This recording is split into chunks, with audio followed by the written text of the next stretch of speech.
Hey guys, it's Toniko Pantoja, and today I'd like to talk about Blue Eye Samurai and Invincible Season 2. These are two shows that I worked on that came out on the same day, and not only that, they're both adult animation. And if you guys know my work, I come from a background doing feature films for the family audience as well as animated stuff for kids. Actually, I don't know if many of you guys know, but one of my first job experiences was working on a VeggieTales movie. And if you guys don't know what VeggieTales is, it's a franchise that has a Christian demographic for kids. So I want to address a few certain things, like how I got into these adult animated productions, what did I find different from my past productions that I've worked with, and did the way that I work change overall? Well, first of all, how did I get into these productions? And I would say it's not really as different as how I got into other productions, and I'll just state them here. So the first one is having professional experience helps. I've worked in the industry for 10 years as a board artist and a freelance 2D animator. And being a professional, I know how to work in a production, I know how to work in a team. And I figured out a system for myself that I can use for many different productions. Now, the question of, my ability, my draftsmanship, my skills isn't really the main question here. It's more like I know how to work as a board artist, I know how to storyboard, and I can get the job done. And working in the industry for 10 years now, you build a reputation. So for my case, and what I've been told by so many people that I've worked with, or the people that I had to do work for, I'm known to be loose and fast. And if you have a good working relationship with the team, that becomes networking, that becomes a community. Like I would have a brief stint with one person, and then many years later down the line, this person would recommend me for a job. So once you break in and make a good working relationship with other people in the industry, it helps a lot. And again, if you guys know me, I love to talk about personal projects, and I have a lot of personal projects up my sleeve. I've explored many different things, from short films to little pitch bibles to proof of concepts, and I've explored different genres and different themes for my work. Because I will say, the work that I do for the industry does not reflect my overall relationship or what I want to do with the medium of animation. And having that did help a lot. Like I remember I was brought onto different projects not because of my portfolio or anything, but because they liked what they saw in my personal work and wanted to see if I can channel that into their production. And why is this related to me transitioning from, content made for the family and children to adult animation? It's because my personal work contains more mature themes. But I want to also talk more about how I got into Blue Eye specifically, because that was all Netflix internal. I just wrapped up on, The Magician's Elephant, which is a feature film geared for the family and geared for children.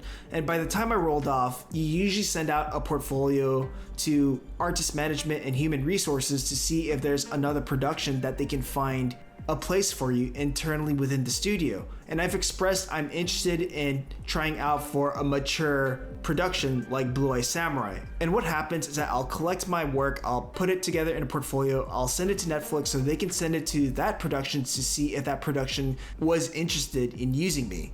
So that's how I ended up on a production like Blue Eye Samurai, but I'm pretty sure there were people already in that production that vouched for me too. It's not my place to say that all these things, all these opportunities that I got, it's all because of my hard work. It's all because of me. No, it's because there's a lot of people that I've worked with. I formed good working relationships with them. I already have experience as a working professional. And that professional experience speaks volumes to how you're able to work with a team and other people.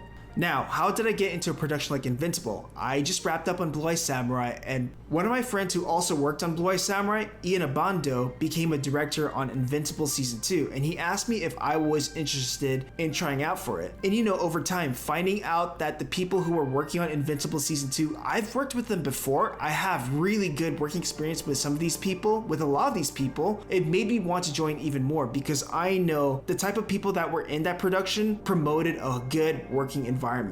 And the supervising director for Invincible, Dan Duncan, best represents this. So for productions like Blue Eye Samurai and Invincible, did I have to change the way I worked? Well, yes and no. It's a very nuanced answer if I think about it. My first instinct would just be, hey, no, I actually work the same way as I did with other productions. The way I work is I do my thumbnails first, I pitch that to the director, we keep forming ideas, then I'll do a pass and I'll pitch it again, and we'll do another pass based on directions and revisions and notes, and I'll do another pass. So the process of storyboarding has not really changed from production to production. The only thing that has changed is sort of the style language and the tone of these projects. So an example like this is a lighthearted sitcom comedy to a super violent, gritty, violent, dramatic show. And also don't forget style. I remember when I was on Blue Eye Samurai, they really emphasized on live action film knowledge or live action terminology and mindset for that. So I kind of had to understand how lenses worked and how to think about the camera in a more tangible way. And as for a show like Invincible, for example, that was basically my first superhero action show. So of course I had to get used to that world. I had to learn how to draw figures quickly and look into dynamic animation. And of course, stuff like that takes time to adapt to, depending on whether I'm rightfully casted for a show like it or not. If it plays to my strengths, I can adapt to it much faster to someone who isn't used to styles closer to Invincible, and it would take more time to adapt. But all in all, the way that I worked hasn't really fundamentally changed. Next question I want to answer, how was it different working in children's content to adult content? Did it feel different from any production that I've been at? And of course this requires a nuanced answer, but the obvious answer is, of course there are differences in terms of context and subject matter. With adult animation, there's less or even no censorship when it comes to violence, sexual content, and even mature language. But I think the whole working style of submitting the work, getting feedback here and there, it just feels like any other animation job that I've picked up, except with a different coding. So in something like Blue Eye Samurai, a lot of the conversations we had were how do we push the sexual content, how do we pull it back, how do we address violence? And for a show like Blue Eye Samurai, there's a lot of sexual content. So when I had to type reference for rope bondage on Google Images, I literally got pornography on my main screen. But again, it doesn't feel like anything new. It really just depends on how one feels about the content and subject matter, because there are some people who do not want to work on a show like this because of its content. Now here was a thought that I was beginning to have while working on adult animation, or adult animation in general. You see, in the Western culture, the medium of animation is usually geared for children or the family audience. When it comes to adult animation, it's usually prime time, more on the comedic side. So it's only recently that it's slowly starting to become a thing. But, adult animation is still relatively a huge Wild West when it comes to the world of animation, especially in the Western market. And with adult animation, there's less filtering with what you can say and what you can show with it. So I can also see how that attracts a certain type of personality or types of creators into that field. So there are people who jump into this adult animation bandwagon trying to change the face of what adult animation is. So they want to be the first to sort of influence it and to sort of change the game. And I've encountered a lot of those egos within adult animation. Now, are there egos like that in children's cartoons? Absolutely, but I think with adult animation, you get a lot of people trying to show the untapped potential of what adult animation can be. Because in the Western market or Western produced animation, it's usually about franchises, it's usually about selling toys to kids and making people laugh. So yeah, that was basically my journey from, let's say, a Christian children's cartoon to something like Invincible and Blue Eye Samurai. I've worked in feature, I've worked in TV, I've worked in children's cartoons, I've worked in adult animation, and I've explored different genres and styles. And here's the thing, one of the things that I really enjoyed about adult animation is not necessarily that I can draw violence and sexual themes and characters cursing left and right.